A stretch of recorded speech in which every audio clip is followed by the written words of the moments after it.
하나님 아버지, 오늘도 예배로 하루를 시작하게 하시니 감사합니다. 주께서 허락하신 귀한 생명과 시간 우리가 아껴 쓰기를 원합니다. 우리를 이 땅에 있게 하신 목적을 우리가 기억하고 주변을 돌아보며 서로 사랑하며 주의 사랑을 전할 수 있도록 하여 주시옵소서. 예수님을 더욱더 닮게 하시고 예수님의 성품으로 변화받아 나도 기쁘고 가족도 기쁘고 교회도 기쁘게 하옵소서. 오늘 말씀 앞에 섭니다. 말씀을 통해 주의 뜻을 더 깊이 있게 깨닫게 하시고 알게 하시고 깨달은 말씀을 붙들고 간절히 기도하며 주님과 소통하는 이 새벽이 되게 하여 주시옵소서. 감사원금을 드린 손길이 있습니다. 주께서 이 가정의 기도의 제목을 기억하시고 아름답고 선하게 응답하여 주시옵소서. 감사드리며 예수님의 이름으로 기도합니다. 아멘. 하나님의 말씀 마태복음 12장입니다.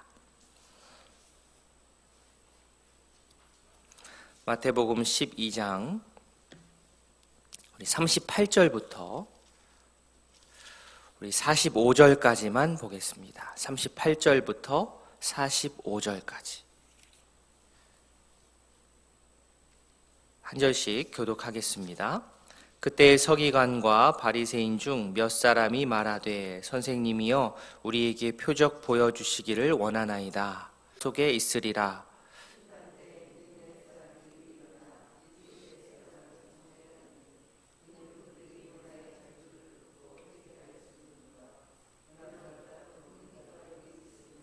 심판때에 남방 여왕이 일어나 이 세대 사람을 정죄하리니 이는 그가 솔로몬의 지혜로운 말을 들으려고 땅 끝에서 왔음이거니와 그 사람의 나중 형편이 전보다 더욱 심하게 되느니라. 이 악한 세대가 또한 이렇게 되리라. 아멘. 서기관과 바리새인이 예수님께 표적을 구합니다. 이 표적을 구하는 것 자체가 사실 잘못되거나 어떤 문제가 있는 것은 아닐 것입니다. 그런데 그 표적을 통해서 자신들이 뭔가 배우려고 하고 깨달으려고 하고 알고 싶다 이런 목적이 아니고 여기서 이 표적을 구함을 통하여서 예수님을 곤란하게 만들고 예수님을 공격하기 위한 목적과 의도였기 때문에 그들이 표적을 구한 것이 잘못된 것입니다. 마치 이들의 요청은 예수님께서 본격적인 사역을 시작하실 때에 광야에서 마귀가 예수님을 시험했던 모습과 매우 닮아 있습니다. 그때 기적을 일으켜서 하나님의 아들임을 스스로 증명하라는 그 시험입니다. 그때 예수님은 마귀의 말에 말려들지 않으셨고 말씀을 기준으로 오히려 마귀를 꾸짖으셨습니다. 여기서도 마찬가지입니다. 예수님께서 혹 표적을 그들의 요청에 따라서 표적을 보여준다 한들 그들이 예수님을 메시아로 받아들였을까? 아마 아닐 것입니다. 그럴 리 없습니다. 그들의 의도는 그 의도가 아니었습니다.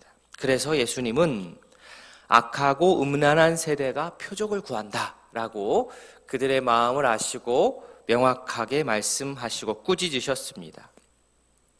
여기서 음란이라고 하는 것은 배신한 부부관계, 즉 외도를 빗대는 말입니다. 부부관계로 하나님과 이스라엘 백성들을 그 관계를 비유해서 말하는 경우가 참 많습니다. 하나님과의 언약을 신실하게 지키지 않는 이스라엘 백성들을 향하여서 책망을 할 때 이 단어가 사용이 되었습니다. 왜 이들이 악하고 음란합니까? 예수님을 받아들이지 않기 때문에, 예수님을 믿지 않기 때문입니다. 표적을 보인들 그들은 예수님을 메시아로 믿지 않을 작정이기 때문에 하나님의 언약 가운데 신실하지 못하여 음란하다는 이야기를 듣습니다. 그래서 예수님은 이들에게 보일 표적은 요나의 표적밖에 없다며 모든 사람들이 그 당시에 잘 알고 있는 요나의 이야기를 통하여서 그들을 꾸짖으시고 예수님을 드러내셨습니다. 표적을 구하는 그들에게 요나의 표적을 이야기하시는 거죠. 요나가 3일 동안 큰 물고기 뱃속에 있었던 것과 같이 예수님도 3일 동안 죽음에 삼켜질 것이다 이렇게 말씀하십니다. 3일 밤낮 후에 죽음의 세계에서 요나가 다시 삶의 세계로 돌아온 것처럼 예수님도 3일 만에 부활하셨습니다. 요나의 표적은 예수님의 십자가의 부활을 예언적으로 보여주는 그러한 표적입니다. 그러나 이 말씀을 이 당시에 듣고 있는 사람들은 예수님의 이 말씀이 가리키는 정확한 어떤 명확한 의도를 100%다 알고 이해하고 깨닫지는 못했을 것입니다. 그래도 나중에는 이것이 회자될 것이라 생각하셨는지 예수님께서는 이번에 이 말씀을 통하여서 자신의 정체를 드러내십니다. 사실 좀 위험한 일이지요. 자신을 요나보다 더 큰 사람이다, 요나보다 더 큰이다 라고 하시면서 예수님의 정체를 노골적으로 드러내십니다. 중요한 것은 이 말씀에서 나오는 그 니느웨 사람들, 이 니느웨 사람들은 요나가 회개하라고 했을 때에 그 회개의 요청에 응했었지만 정작 오늘 본문에 나오는 서기관과 바리새인으로 대표되는 그 세대, 이 세대는 예수님의 회개 요청에 반응을 하지 않은 것입니다. 그것이 차이점입니다. 이들은 사실 요나보다 더 큰 이라고 설명이 되어지는 예수님께서 오셔서 회개를 촉구하는데 반응하지 않고 있습니다. 요나의 표적도 표적이지만 예수님의 표적은 그와 비교될 수 없을 정도로 더 큰 표적입니다. 그리고 표적의 횟수도 훨씬 더 예수님의 표적의 횟수가 많았습니다. 비교가 안 될 정도였습니다. 그러나 서기관과 바리새인으로 대표되는 이 세대는 예수님께 반응하지 않았습니다. 그런 그들에게 예수님께서 말씀하시기를 41절에 심판 때에 니느웨 사람들이 일어나 이 세대 사람들을 정죄한다. 니느웨 사람들에게 구원의 표적이었던 요나의 표적이 서기관과 바리새인들로 대표되는 그 당시의 세대에게는 심판의 표적이 된다는 말입니다. 요나의 선포를 듣고 회개하고 심판을 면했던 이방인들이 도리어 심판의 때에는 예수님의 이 선포에 회개하지 않은 유대인들을 찌른다. 유대인들을 오히려 정죄한다. 유대인들의 잘못을 더 드러나고 부각시킬 것이다. 이 말씀입니다. 회개하지 않고 고집부리는 유대인들보다 회개한 이방인이 100배 1000배 나은 것입니다. 요나보다 더 크신 예수님을 거부한 그들은 정말로 하나님 보시기에, 예수님 보시기에 어리석은 사람들입니다. 이와 비슷한 패턴으로 짧게 남방 여왕과 솔로몬 이야기가 이어집니다. 자, 니느웨 사람의 자리에 곧 남방 여왕이 대입이 되는 것이고요. 요나의 자리에 솔로몬이 대입이 되는 겁니다. 같은 패턴입니다. 남방 여왕은 솔로몬의 지혜를 통해 하나님을 경험했습니다. 그런데 자, 여기서 예수님은 솔로몬보다 훨씬 더 크신 분인데, 요나보다 크신 분, 솔로몬보다 크신 분인데 서기관과 바리새인으로 대표되는 이 세대는 솔로몬보다 더 큰 예수님을 역시 받아들이지 않았습니다. 그림자가 아닌 실체가 자신의 눈앞에 나타났음에도 불구하고 회개하지 않고 믿지 않고 예수님을 받지 않는 자에게는 이제는 더 이상, 이제는 그들에게는 큰 심판만 남을 뿐입니다. 이어서 갑자기 귀신 이야기가 덧붙여지죠. 갑자기 나온 이야기지만 앞에 이야기와 계속해서 연장선상에 있습니다. 자, 더러운 귀신이 사람에게서 나갔다고 합니다. 그 나간 귀신은 물 없는 곳, 광야를 뜻하는데요. 광야를 다녔습니다. 당시 그 지역 사람들은, 당시 사람들은 이 귀신은 광야에 거한다고 생각했습니다. 그러나 광야가 가장 거하기 좋아하는 곳은 사람입니다. 그래서 44절에 귀신이 독백을 하지요. 내가 나온 내 집으로 돌아가리라. 이 미련이 남았던 것 같습니다. 그래서 원래 있던 그곳으로 가봅니다. 그 사람에게 갔습니다. 그랬더니 어떤 일이 일어났습니까? 44절 뒷부분에 그 집이 비어지고 청소되고 수리됐다. 이 모습, 이 비유를 여러 가지로 상황을 이제 설명하고 생각할 수 있겠지만 아마도 회개한 사람에게 일어난 일을, 회개한 사람의 내면의 일을 이렇게 묘사한 것으로 생각할 수 있습니다. 즉 그 사람의 내면에서 좋지 않은 것들이 비워지고 청소되고 정돈이 되었습니다. 어떻습니까? 이건 긍정적인 일입니다. 잘된 일입니다. 그러다 보니 이 집을 비운 귀신, 이 사람을 떠났던 그 귀신이 다시 들어오려고 했는데 예전 환경이 아닌 것이죠. 마음 편하게 들어오지를 못하게 되었습니다. 예전 자신 홀로 지냈던 그 환경이 아니었습니다. 그러면 그렇게 끝나고 안 들어가겠다 하고 끝나면 좋은데 이 귀신이 자신보다 더 악한 귀신 7을 데리고 들어온다 합니다. 그러면 그 사람의 내면은 어떻게 되겠습니까? 형편이 이전보다 더 악화되게 됩니다.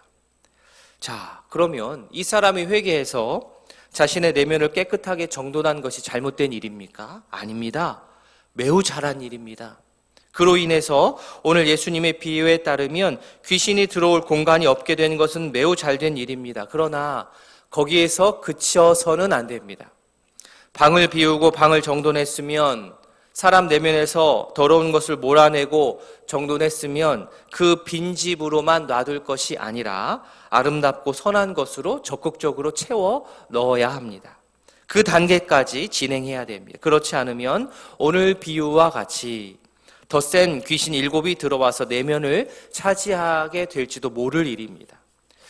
예수님께서 왜 이 시대, 우리 2023년을 살아가는 우리가 이해하기에는 조금 쉽지 않은 이러한 비유, 이 귀신 이야기를 하는 이유가 무엇입니까? 45절 마지막 부분에 이 악한 세대가 또한 이렇게 되리라.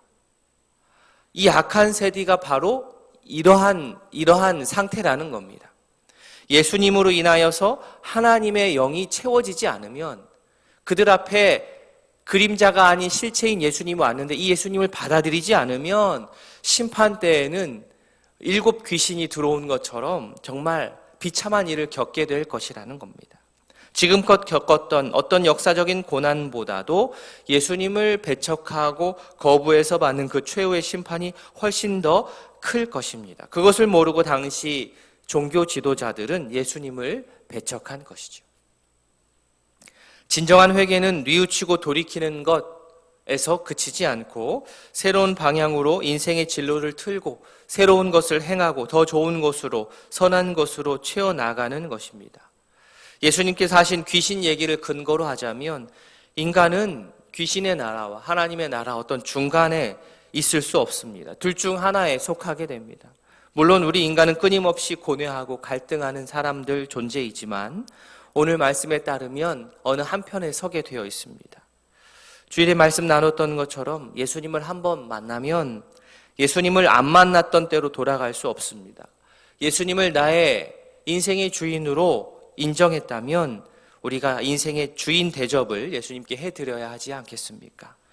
예수님을 나의 삶의 주인으로 인정했다면 우리 더 이상 쓸데없는 어떤 악한 생각, 하나님에 대한 어떤 불신과 원망이 우리 안에 다시 들어오지 않도록 더욱더 적극적으로 말씀을 통해 성령 충만을 구하는 우리 모든 성도님들과 제가 될 수 있기를 원합니다. 진리 자체이신 예수님을 내 인격 가운데 모셔드리는 진정 영적으로 겸손한 주의 백성들 다 될 수 있기를 진심으로 소원합니다. 아멘. 오늘 말씀을 기억하시면서 함께 기도하길 원합니다. 오늘 집중하여 기도할 우리 두 가정이 있습니다. 장광진 집사님 가정, 바로 믿고 바로 살며 감사할 수 있도록 아들 가족 구원과 하나님의 일의 사용을 주신 소명 잘 감당토록 기도 제목 주셨습니다. 이상일 장로님 가정, 맡은 직분 잘 감당할 수 있도록 동생분 예수님 잘 만나도록 유나자매가 사람들과 교제하는 즐거움을 누릴 수 있도록 기억하고 기도하기를 원합니다. 우리 환우대 회복을 위해서 지속되고 있는 신방사역 또 청년부 수련회를 위해서 우리 한번 기도하는 시간 갖겠습니다. 기도하시겠습니다.